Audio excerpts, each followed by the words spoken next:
हामी चाहिँ अब रुकुमलाई कस्तो बनाउने त भनेर मैले चाहिँ हाम्रो पार्टीको तर्फबाट र उम्मेदवारको तर्फबाट चाहिँ 20 वर्षको योजना भिजन 20 इयर्स भनेर एउटा प्लान गरेको छु। यो विषयमा चाहिँ पत्रकार साथीहरूलाई चाहिँ जानकारी गराउनु पर्यो भनेर यहाँहरूसँग भेटघाट गर्न खोजेको छु र यो विषयमा यहाँहरूको बीचमा कुरा राख्ने अनुमति चाहन्छु र फेसबुक लाइभमा सबैतिर जोडिराख्नुभएका साथीहरूलाई सबैलाई नमस्ते, गुड मर्निङ, जय घन्टी, जय देश, नमस्कार है। म सुरु गर्छु, त्यसमा साथीहरूको चाहिँ अलि लास्टमा कुराकानीहरू गरौँला है। यसलाई चाहिँ मैले 20 वर्षको दृष्टिपत्र भिजन पेपर भनेर सार्वजनिक गर्दैछु। यसमा चाहिँ म पढ्छु है सरासर। संघीय 20 वर्ष दृष्टिपत्र 20 इयर्स भिजन पेपर, संघीय संसद प्रतिनिधि सभा निर्वाचन रुकुम पश्चिम। मेरो चाहिँ यसमा नारा चाहिँ स्रोत साधारणमा आधारित समृद्ध रुकुम पश्चिम आत्मनिर्भर नेपाल भनेर राखेको छु। मैले भूमिकाको विषयमा चाहिँ रुकुम पश्चिम प्राकृतिक स्रोत पहिचान र रणनीतिक पूर्वाधारहरूको दृष्टिले नेपालको एक अत्यन्त सम्भावनायुक्त जिल्ला हो। सानीभेरी, ठुलीभेरी नदी, सल्ले र चौरजारी एयरपोर्ट, मध्य पहाडी लोकमार्ग, भेरी करिडोर, राप्ती लोकमार्ग मध्य अन्तर्गत पर्ने 10वटा मध्य पहाडी लोकमार्ग अन्तर्गत पर्ने 10वटा सहरहरूको एक सहर, चौरजारी स्मार्ट सिटी तथा धार्मिक सांस्कृतिक सम्पदाहरू, पश्चिम नेपालको सुप्रसिद्ध डिग्रे साईकुमारी मन्दिर, स्यारपुताल, झारमारे, साईकुमारी, काँडादह, सिस्ने हिमाल, चित्रीपाटन, पर्यटन प्रवर्धन, साखदह, ठुलीदह, गौतमहरूको उत्पत्ति स्थल, जन्ती बस्ने लेक, मौराखारा, ठुलाकोट दरबार लगायत थुप्रै पर्यटकीय सम्भावनाका धरोहरहरूले रुकुम पश्चिमलाई राष्ट्रिय विकासको केन्द्र बनाउन सक्छन्। म संघीय संसदमा पुगेर यी सम्भावनाहरूलाई योजनाबद्ध रूपमा राष्ट्रिय प्राथमिकतामा रूपान्तरण गर्ने प्रतिबद्धता व्यक्त गर्दछु।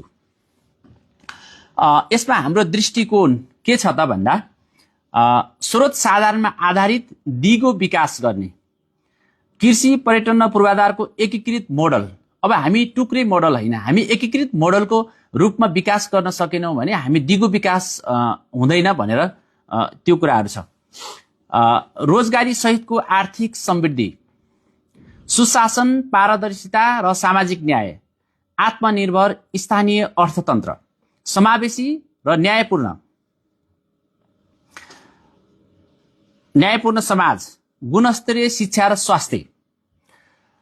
यसमा अर्को चाहिँ हामीले अब चाहिँ मैले यो रुकुमलाई डेभलप गर्न के चाहिन्छ भन्ने सन्दर्भमा नम्बर 1 मा शिक्षा तथा खेलकुद भनेर राखेको छु। यसमा हामी के गर्न सक्छौँ त 20 वर्षमा है। स्कुललाई राजनीतिक गतिविधि पूर्ण रूपमा निषेध गर्दै सबै शैक्षिक संस्थाहरूलाई अध्ययन केन्द्रको रूपमा स्थापित गर्ने हो। यहाँ अलिकति यो अलिकति किरकिर आयो है, सरी है। यसले अलिकति मलाई यहाँ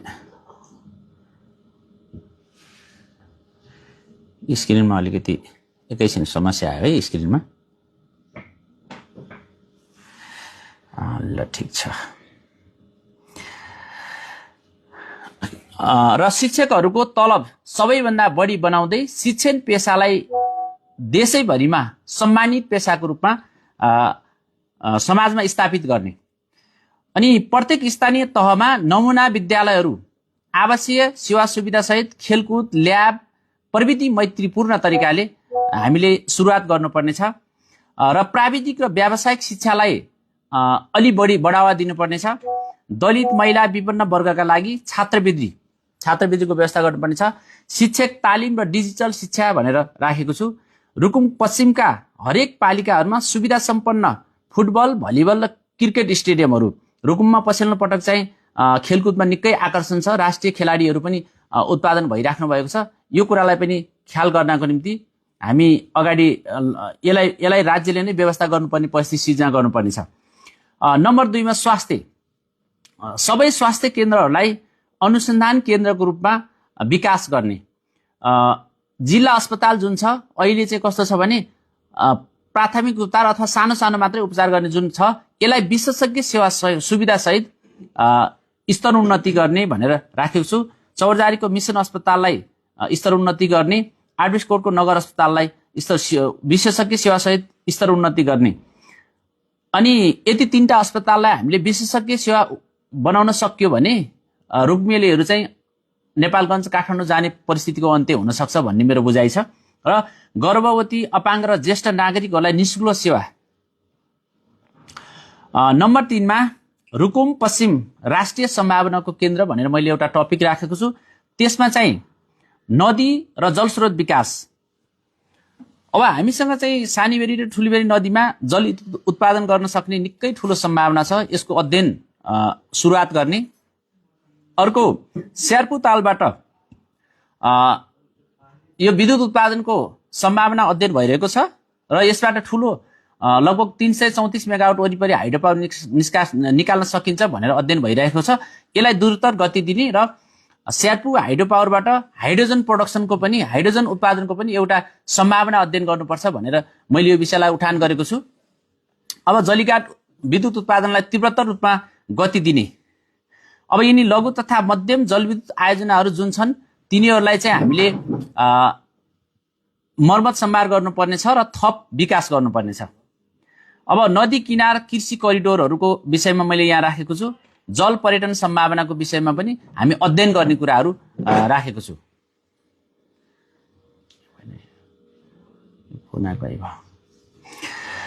अर्को, हवाई पहुँच र क्षेत्रीय विकास भनेर यो विषयलाई मैले यहाँ समेटेको छु। सल्ले विमानस्थललाई अलि त्यो पर डाँडासम्म चाहिँ हामीले बढाउन सकिने रहेछ। त्यसो गर्न सकियो भने अलिकति ठुलो प्लेन र निरन्तर चाहिँ उडानहरू गर्न सकिने सम्भावना छ। यसलाई अगाडि लैजाने भनेर भनेको छु। चौरजारी विमानस्थललाई स्तरोन्नति गर्ने। हवाई सेवा मार्फत पर्यटन र स्वास्थ्य सहज बनाउने यसको मुख्य उद्देश्य छ। अर्को चाहिँ हामीले रणनीतिक सडक, पुल र करिडोर विकास भनेर राखेको छु।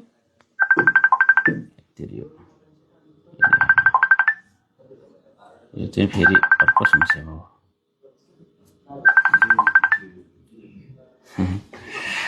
अब यो चाहिँ नेपालको जस्तो के छ भने अर्को यो सडक, पुल र करिडोर विकास कार्यक्रम अन्तर्गत चाहिँ नेपाल र भारतलाई के अरे चाइना र इन्डियालाई चाहिँ जोड्न सक्ने भेरी करिडोर छ। यो चाहिँ निकै महत्त्वपूर्ण छ र दूरदृष्टिको हिसाबले यसलाई अगाडि लैजानु पर्ने कुराहरू छ। यसलाई मैले प्राथमिकताका साथ अगाडि बढाएको छु।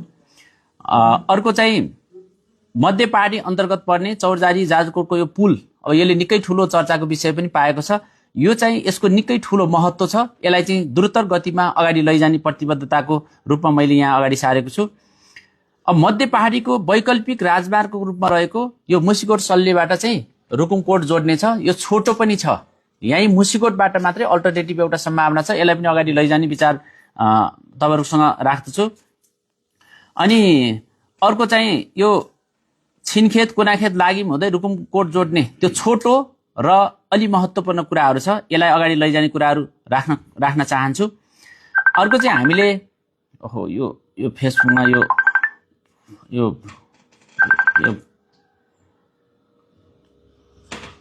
चाहिँ फोन आएको भएर अलिक समस्या भाइ।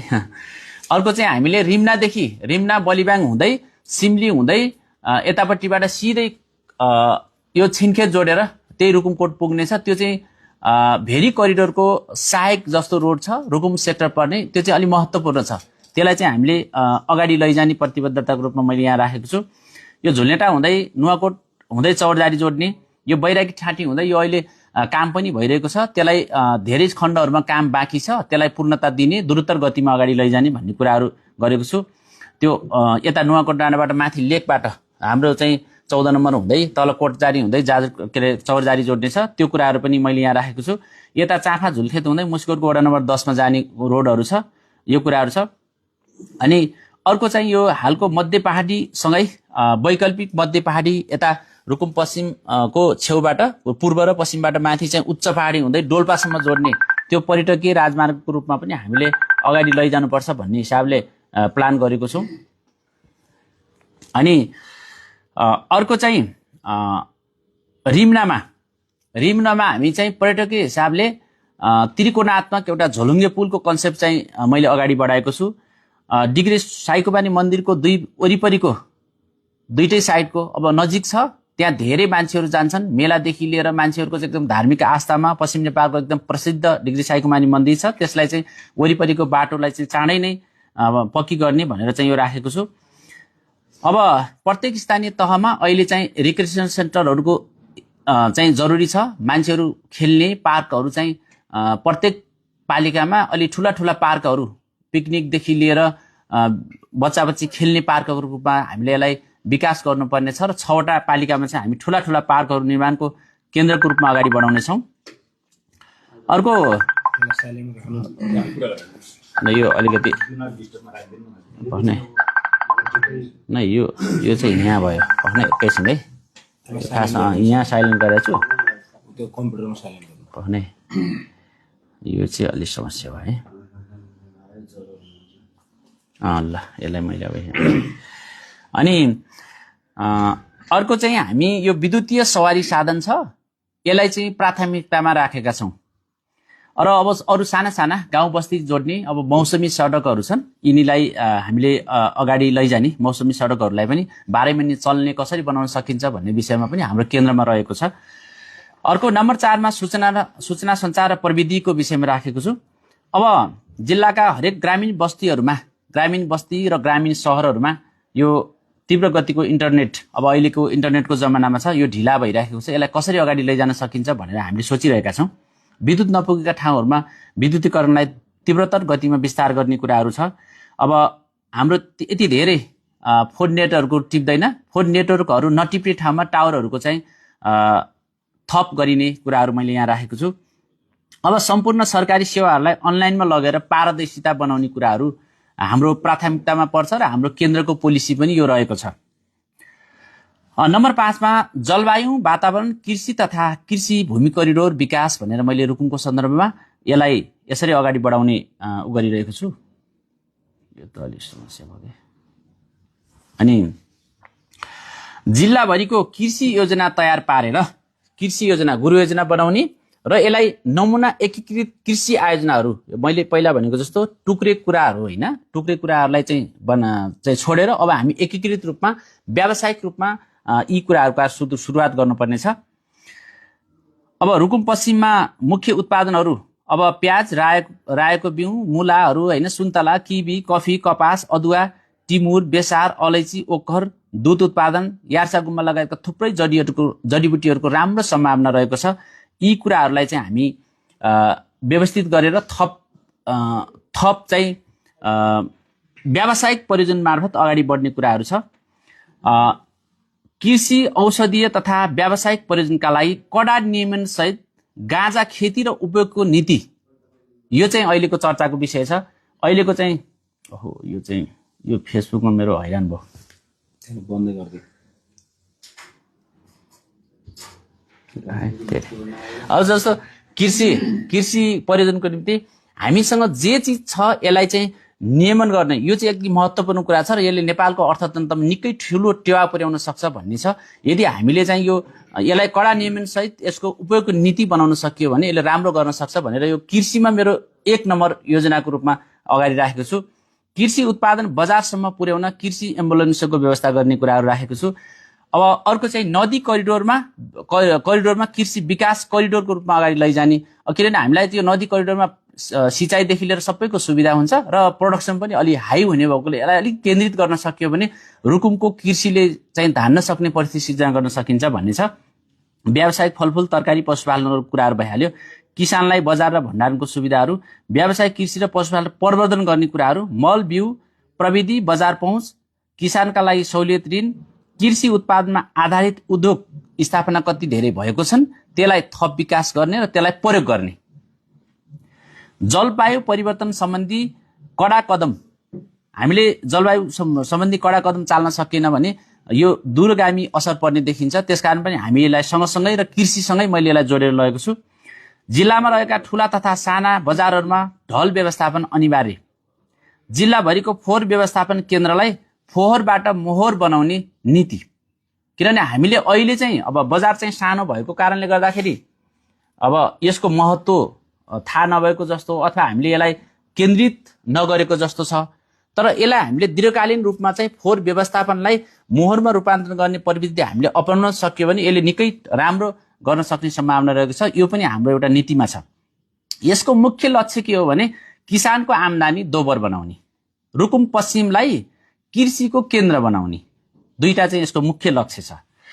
अब अर्को चाहिँ नम्बर 6 मा पर्यटन, ताल, पदयात्रा पहिचान तथा प्रवर्धन सम्बन्धी छ।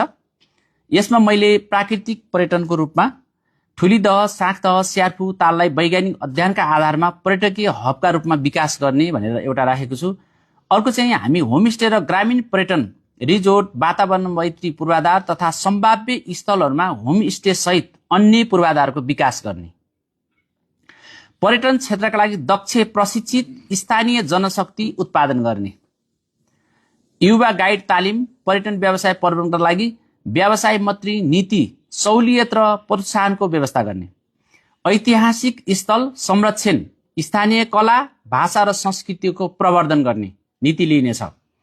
अब अर्को चाहिँ यो ट्रेकिङ र साहसिक पर्यटन भनेर मैले यो एउटा टपिक राखेको छु।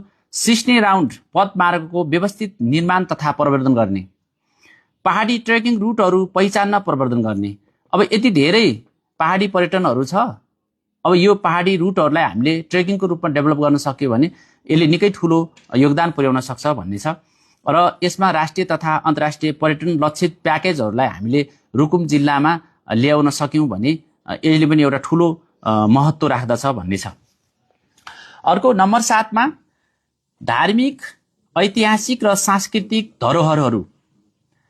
अब धार्मिक पर्यटन सर्किट गुरु योजना जस्तो हाम्रो यतापट्टि चाहिँ रिमनालाई पश्चिम नेपालको एक प्रसिद्ध धार्मिक स्थल धामको रूपमा विकास गर्ने भनेर यो कन्सेप्ट चाहिँ मैले राखेको छु। अर्को डिग्रे साई कुमारी मन्दिर छ, यसलाई धार्मिक पर्यटन प्रवर्धन र विकास गर्न सकिन्छ भन्ने बुझाइ छ।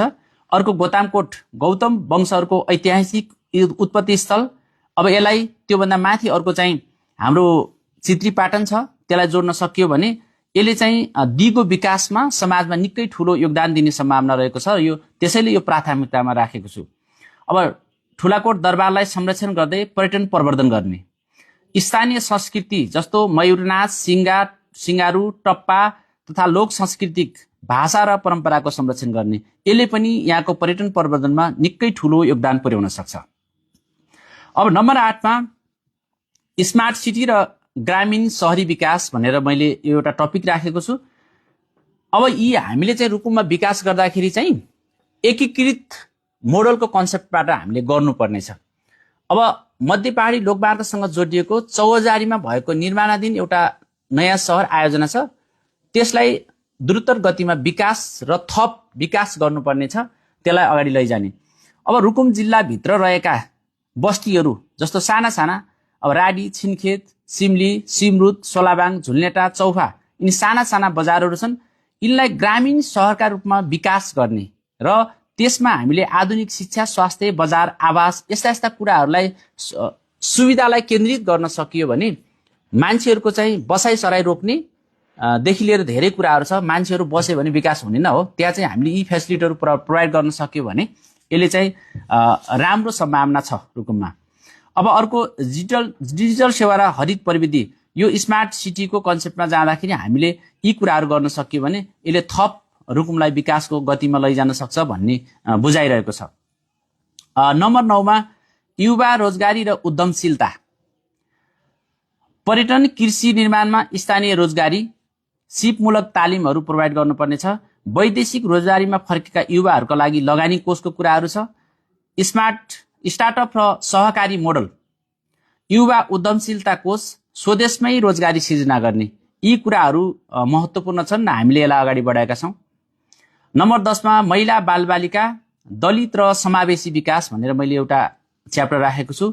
त्यसमा महिला उद्यमशीलता कार्यक्रम, दलित सशक्तिकरण र आरक्षण कार्यान्वयन, अपाङ्ग मैत्री नीति, लैङ्गिक हिंसा विरुद्ध कडा नीति, बालबालिकाको श्रम शोषण विरुद्ध जनचेतना अभियान, टुरा तथा सडक बालबालिकाको राज्यले सम्पूर्ण जिम्मा लिँदै उनीहरूको व्यवस्थापन गर्न पहल गर्ने, शहीद परिवार, अपाङ्ग, ज्येष्ठ नागरिक, एकल महिला, दलित, आदिवासी जनजाति, विपन्न वर्ग समुदायका लागि विशेष व्यवस्था गर्ने भनेर यो कुराहरू राखेको छु।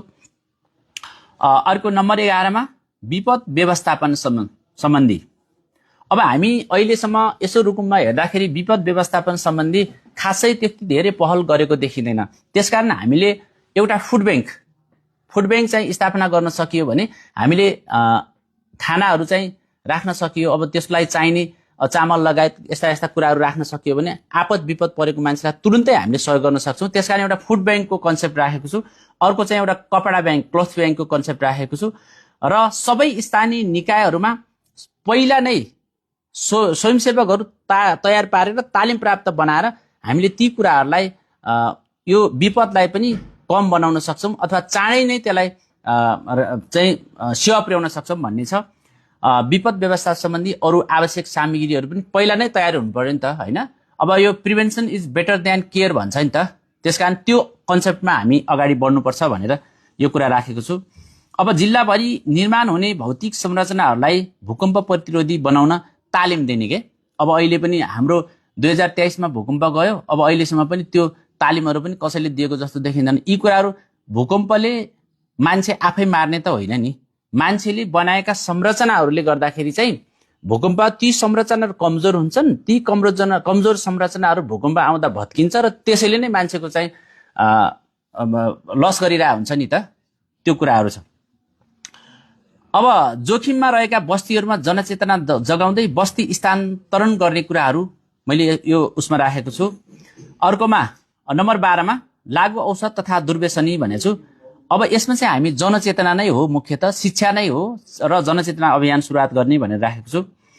अब नम्बर 13मा अब सङ्घीय संसदमा मेरो भूमिका के हुन्छ त भन्ने विषयमा रुकुम पश्चिमका रणनीतिक परियोजना राष्ट्रिय बजेटमा सुनिश्चित गर्ने।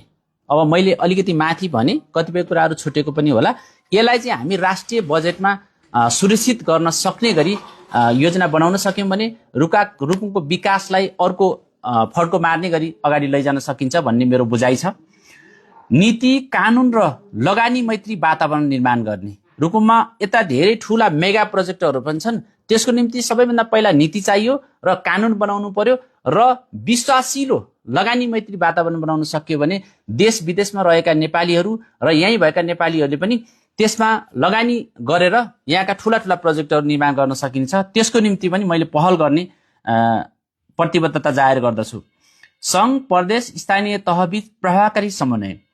मैले चाहिँ यदि रुकुमबाट जितेर जाने परिस्थिति सिर्जना भयो भने कुनै पनि पुराना पार्टीको विचारको त्यो चाहिँ प्रभाव नगरिकन रुकुमको विकासलाई अगाडि लैजानको निम्ति कसैसँग बाइसनेस नगरिकन अगाडि समन्वय गरेर अगाडि बढ्ने प्रयत्न मैले गर्नेछु। जनतासँग प्रत्यक्ष संवाद र वार्षिक प्रतिवेदनहरू हामीले बनाउनेछौँ। 14 नम्बर सुशासन र पारदर्शिताको विषय छ। यो राष्ट्रिय स्वतन्त्र पार्टीको आफ्नै पनि प्रतिबद्धता हो। त्यसमा भ्रष्टाचारमा शून्य सहनशीलता, विकास आयोजनाहरूमा सार्वजनिक अनुगमन, डिजिटल पारदर्शी प्रणाली, जन उत्तरदायी नेतृत्व, यी कुराहरू छ।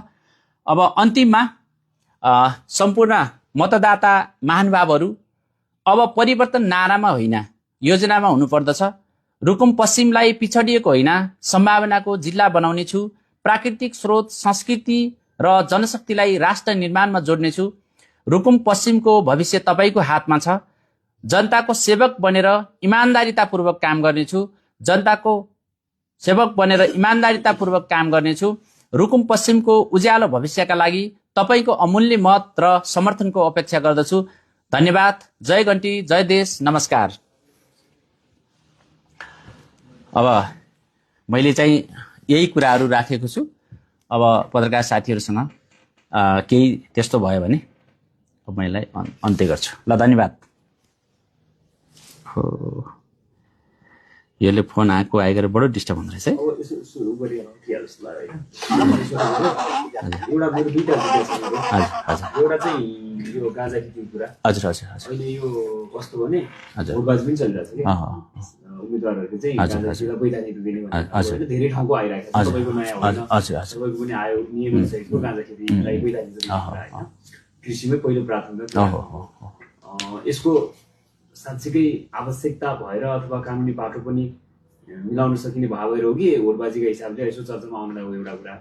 अर्को कुरा चाहिँ ग्रामीण सडकको कुरा गर्नु। ग्रामीण सहरीकरणको कुरा गर्नुभयो, नेकपाले पनि लगभग ठ्याक्कै मिले जस्तो लाग्यो। सम्यक हो कि खासमा के हो यो कुरा चाहिँ होइन? उहाँले पनि 5-7वटा बस्तीलाई चाहिँ अहिलेका विकास भइरहेका पालिकाका तिनीहरूलाई चाहिँ ग्रामीण सहरको रूपमा विकास गर्ने भन्नुभएको छ। सायद नाम चाहिँ सुन्दाखेरि अलिकति फरक जस्तो लाग्यो, तिमीहरूले बनाएको र तपाईँहरूले बनाएको। अनि यो सम्यक पर्या हो कि के हो यो विषयमा? ए होइन, धन्यवाद छ मनिषजी। यस्तो छ, अब यो गाँजाको विषयमा चाहिँ म खासमा पहिला पनि यो विषयमा अलिकति वकालत गर्दै हिँडेको मान्छे हो होइन। त्यसलाई चाहिँ अब सबैले उठाउन त सबैले नै उठाइराख्नु भएको छ, तर रुकुम पश्चिममा निकै यसको ठुलो सम्भावना छ र रुकुमेलीहरूको निम्ति अब अहिले पनि हामी हरेक ठाउँमा जाँदाखेरि चाहिँ गाँजा खेती अफिमहरू खेतीहरू गरिराखेका छन्। रुकुमका थुप्रै मान्छेहरू चाहिँ यो यहीमा जेल केसमा परिराखेका छन्। अब यो चाहिँ के छ भने कृषिमा व्यावसायीकरण गर्दाखेरि यसले रुकुमलाई मात्रै होइन देशलाई नै फाइदा गर्न सक्छ भन्ने हिसाबले म यो पोलिसी बनाउन निम्ति चाहिँ लड्न सक्छु भन्ने चाहिँ मेरो बुझाइका साथ मैले यो विषयवस्तु राखेको छु। अर्को कुरा, हजुरले ग्रामीण सहरीकरणको विषय राख्नु भएको छ। म आफै अब प्राविधिक इन्जिनियर भएको कारणले गर्दाखेरि मेरो यसमा 2-3टा धेरै कुराहरू छन्। कस्तो छ भने हामीले राज्यले दिने सेवा सुविधालाई त्यो ग्रामीण सहरीकरणसँग जोड्दाखेरि चाहिँ अलि सजिलो गरी के, जस्तो एउटा माथि डाँडामा चाहिँ 2-4टा घर हुन्छ, त्यहाँ चाहिँ सडक विद्युत खानेपानी पुर्याउने भन्दा सानो सानो बस्तीहरूलाई डेभलप गर्न सकियो भने, त्यसलाई केन्द्रित गर्न सकियो भने त्यहाँ राज्यले प्रोभाइड गर्ने सेवा सुविधालाई सहज बनाउन सक्छ, कम खर्चमा र क्वालिटी मेन्टेन गर्न सकिन्छ भन्ने हिसाबले। र अझ मेरो ठुलो कन्सर्न चाहिँ के छ भने स्थानान्तरण के मान्छेको ट्रान्सफर्मेसनको कुरा छ नि। जस्तो अहिले मध्य पहाडी लोकमार्ग बनेपछि यहाँ धेरै मान्छेहरूको चाहिँ मान्छेहरू बसाइसराई रोकेको छ नि, यसको त ठुलो भ्यालु छ के। त्यसकारण पनि यसलाई अलिकति केन्द्रित गरेर लैजानुपर्छ भन्ने मेरो आफ्नो विषय विज्ञताको हिसाबले पनि मैले यसलाई अगाडि सारेको छु। अब यो अरूले पनि बोलिराख्नु भयो होला, अब यो नयाँ विषय त भएन, तर रुकुममा जरुरी नै छ। अब मुख्य कुरा के हो भने बोल्ने भन्दा पनि गर्ने कुराको चाहिँ जरुरी छ र म त्यसमा प्रतिबद्ध भएर लाग्ने कुरा जानकारी गराउँछु। स्थानान्तरणको कुरामा चाहिँ भूकम्प गएपछि बस्ती स्थानान्तरण गर्ने, बस्ती बनाउने भनेर सरकारले कार्यक्रम गरेर धेरैले थाप्थलो छोड्न चाहे। योसँग जोडिएर खाली यो नाराका लागि बनाउने मात्रै हो कि खासमा त्यहाँ पनि त्यो सम्भव छ? मान्छेहरूले साँच्चै आफ्नो ठाउँ छोडेर एउटा घरको लागि मात्रै अर्को ठाउँमा बस्न तयार छन् त भन्ने एउटा विषय पनि छ कि यो बेला बेला चर्चामा आइरहेको छ। यसमा चाहिँ के सोच्नु भएको छ? ए धन्यवाद महेशजी, मलाई पनि यो कन्सर्नको विषय थियो। जस्तो मनिषजी भन्छु, अनि यस्तो छ, जस्तो तपाईँलाई मैले यो कन्सेप्ट चाहिँ अलिकति चेन्ज गर्नुपर्ने छ क्या। जस्तो के छ भने तपाईँले बारपाकदेखि लाप्राकदेखि थुप्रै बस्तीमा गएको छु। मान्छेलाई के हो भने जस्तो अहिले त हाम्रो समाज त कस्तो भने उसले भैँसी पालेको छ, अलि बढी अलिकति तरकारी रोपेको छ, पानीदेखि लिएर धेरै कुरा चाहिन्छ नि त। अहिले हामी बस्ती विकासको नाममा 2 कोठे घर बनाएर मान्छेलाई स्थानान्तरण गर्ने होइन क्या। हाम्रो एज अ एक्जिस्टिङ जुन तरिकाले हामीले भैँसी पाल्ने, अलिकति तरकारी लाउने यो त्यो खालको जमिनहरू चाहिँ प्रोभाइड गर्नु, अलिक बढी नै जमिन र त्यसले चाहिँ उसले जसरी बसिराखेको छ त्यसरी गर्नु पर्यो नि। घरमा मात्रै त बस्ती स्थान गरेर अर्थ छैन। यसलाई चाहिँ नेपाली मोडलमा अलिकति वैज्ञानिक ढङ्गले उसलाई पनि सस्टेन हुने गरी मोडल पेश गर्नुपर्छ क्या। जस्तो मैले एउटा बस्ती स्थान गर्नु पर्यो भने उसलाई पुग्ने जति जमिन पनि प्रोभाइड गर्नु पर्यो र त्यो खालको वातावरण तयार गर्नुपर्छ। यो मोडल चाहिँ अलिक चेन्ज गर्नुपर्छ, घरमा मात्रै राखेर हुनेवाला छैन, मलाई त्यस्तो लाग्छ। हजुर म सोच्छु अलिकति जस्तो यहाँले 8 पेजको चाहिँ संकल्प पत्र भनेर पेश गर्नुभयो होइन, झन्डै 20 वर्ष तपाईँले जितेपछि त अब कार्यान्वयन होलान् होइन, हारेपछि के हुन्छ? यस्तो छ, अब यो विकासको भने मैले यो रुकुमको भिजन पेपरको रूपमा प्रकाशित गरेँ। जसले पनि भोलि मैले जिते द्रुत गतिमा अगाडि बढाउँला, तर होइन भने पनि एबिसिडी जुनसुकै पार्टीले पनि यी कुरा गर्ने होइन भने यी कुरा बाहेक रुकुममा डेभलप गर्ने नयाँ पर्सपेक्टिभै छैन क्या। यी कुराहरू नगरे कसरी सस्टेनेबल डेभलपमेन्ट हुन्छ रुकुममा? त्यसकारण यो कुरा जसले गरे पनि हुन्छ। मैले अहिले मेरो आफ्नो रूपमा अगाडि सारेको छु, किनभने मलाई के थाहा छ भने एउटा नेताले गरेको विकासले समाजमा इम्प्याक्ट गर्नुपर्छ र लङ टर्म के दीर्घकालीन असर पर्नुपर्छ। त्यो गर्नको लागि त यी मेगा प्रोजेक्टदेखि लिएर यी ठुला स्ट्राटेजिक कुराहरू नगरिकन त सम्भव छैन नि। त्यसकारण यो जसले गरे पनि हुन्छ। म चाहिँ जितेपछि अझ द्रुत गतिमा अगाडि बढाउँला, नजित्दाखेरि पनि म पार्टी राष्ट्रिय स्वतन्त्र पार्टीले देशैभरि अब लिड गर्दैछ, हामीले यसको निम्ति त पहल कदमी त निरन्तर राख्छौँ नि, निरन्तर राख्छौँ। यो त सार्वजनिक कुरा हो, जित्दाखेरि पनि नजित्दाखेरि पनि गर्ने। अब जित्दाखेरि अलि सहज होला, नजित्दाखेरि अलि ढिला होला, तर यसमा त ढिला या चाँडो कोही न कोही अगाडि नबढी सुखै छैन, मेरो त्यो बुझाइ छ। हजुर हजुर धन्यवाद। खासमा चाहिँ प्रिन्टेड भइदियो अझ हामीलाई सजिलो म प्रयोग गर्छु हजुरहरू प्रयोग गर्छु खास गरेर अब यस्तो छ अब सङ्घीय निर्वाचनमा हुनु भएको छ हजुर होइन हजुर अब धेरै जसो राजनीतिक दलका प्रतिबद्धताहरू पनि पढियो हेरियो के लाग्छ भने स्थानीय निर्वाचनमा उठाइने विषयवस्तुमा नै अलिक बढी फोकस गरिरहेको देखिन्छ सबै चाहिँ उम्मेदवारहरूले किनकि अब यो सङ्घीय निर्वाचनमा जाने कुरा सामान्यतया नीति नियम कानुन निर्माण गर्ने ठाउँ महत्त्वकांक्षी चाहिँ एजेन्डाहरू होइन चुनावी प्रतिबद्धताहरू प्रायः देखियो कि त्यो भएको कारणले अलिकति स्पेसिफिक हुनुपर्छ भन्ने मेरो बुझाइ हो होइन यहाँले चाहिँ धेरै कुराहरू चाहिँ बुझ्नु भएको छ अरू कुरा खास गरेर रुकुमको सन्दर्भलाई जोडेर यहाँले चाहिँ कृषिलाई नै अलिकति प्रायोरिटी दिएको देखियो खासमा यो कृषिमा मेन समस्या भनेको उत्पादन त हुन्छ नै होइन राम्रो चाहिँ कृषि हब नै हो यो जिल्ला तर खास बजारीकरणको समस्या त छ नि होइन बजारीकरणको कुरालाई अझ तपाईँले समेट्न सके राम्रो होला जस्तो लाग्छ होइन अर्को कुरा चाहिँ यो शिक्षा स्वास्थ्य रोजगारको कुराहरू पनि त्यति जोडिएन होइन अलिक सुन्नमा आएन कि यसलाई पनि अलिकति फोकस गर्ने हो कि भन्ने कुरा हो सबभन्दा अब यहाँले जित्नुभयो भने भोलि त्यो कार्यान्वयन गर्ने कुराहरू भोलि संसदमा आवाज उठाउने कुराहरू त रहला नै होइन त्यसको लागि यसतर्फ पनि यहाँले चाहिँ केन्द्रित गर्नु भने अझ राम्रो होला शुभकामना हस् धन्यवाद धन्यवाद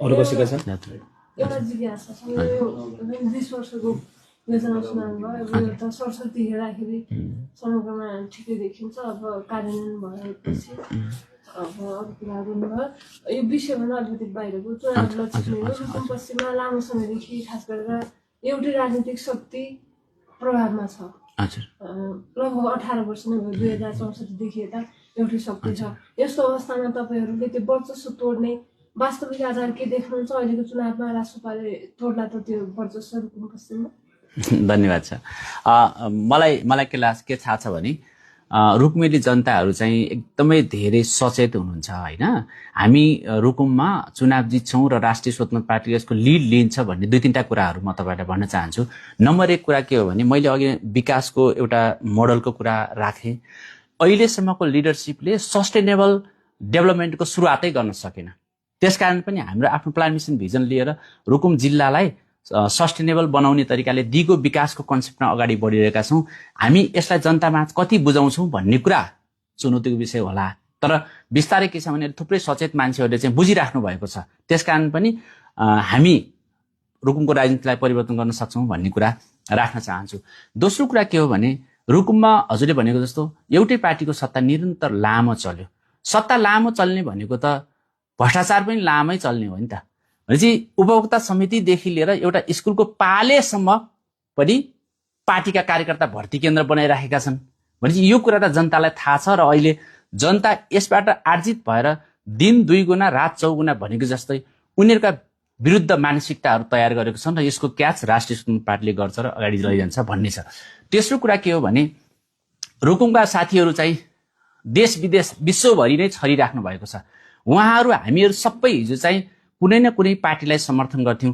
रुकुम पश्चिममा र अहिले उहाँहरू विदेशमा जाँदाखेरि उहाँले 14-18 घण्टा काम गर्नुहुन्छ र बल्ल उहाँले बुझिराख्नु भएको छ देशको त्यो देशमा सुशासन कस्तो हुन्छ विकास कस्तो हुन्छ र त्यो बनाउने लिडर कस्तो हुन्छ भन्ने कुरो उहाँले राम्रैसँग अनुभूत गरिराख्नु भएको छ त्यसकारण उहाँले ठ्याक्कै ब्याक टु द नेपालतिर हेर्नुहुन्छ र यो देश बिगार्ने को हो त भन्दाखेरि यिनै हुन् अब यिनको विकल्प खोज्नुपर्छ भनेर एकदम धेरै नै अभियानहरू चलिरहेका छन् यो कोरिलेट कहाँनिर हुन्छ भन्दाखेरि हिजो मेरो बुवाले मलाई चाहिँ बाबु अब यो पार्टीलाई भोट हाल भनेर मेरो बुवाले भन्नुहुन्थ्यो तर आज मेरो बुवाले के भन्दै हुनुहुन्छ भने बाबु अब कसलाई चाहिँ भोट हाल्ने होला भन्दै हुनुहुन्छ त्यसकारण यो चाहिँ सबै परिवर्तनको पक्षमा छ र यसको लिडरसिप रासपा हो अब चौथो कुरा जस्तो हिजो प्रशासनिक कर्मचारीदेखि लिएर सबैले पुराना पार्टीलाई किन समर्थन गर्नुहुन्थ्यो भन्दाखेरि अब यो पार्टी ठुलो हुन्छ अब उहाँहरू मन्त्री सांसद हुनुहुन्छ काहीँ न काहीँ सपोर्ट गर्छन् भन्ने खालको थियो र आम रूपमा सबैले सपोर्ट अब